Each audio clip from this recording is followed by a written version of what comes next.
High Rock, Bahamas, AP, the latest on hurricane aftermath in the Bahamas, all times local, 11:10 p.m. Forecasters say a tropical storm warning remains in effect for several northwestern islands in the Bahamas which are still reeling from Hurricane Dorian.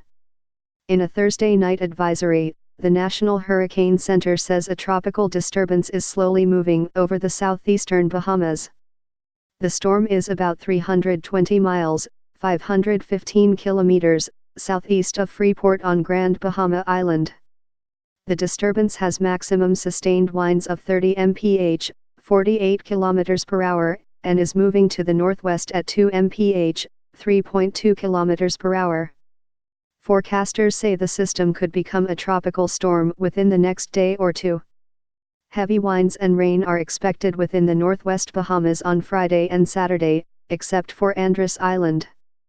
Forecasters also issued a tropical storm watch for parts of Florida's east coast from Jupiter Inlet up to the Volusia-Brevard County line. _____5:35 p.m. The government of the Bahamas has issued a tropical storm warning for several of its northwestern islands, which are still reeling from Hurricane Dorian. The U.S. National Hurricane Center says a tropical cyclone is expected to form in the coming hours near the northwestern Bahamas. The system is emerging about 235 miles, 380 kilometers, southeast of Great Abaco Island.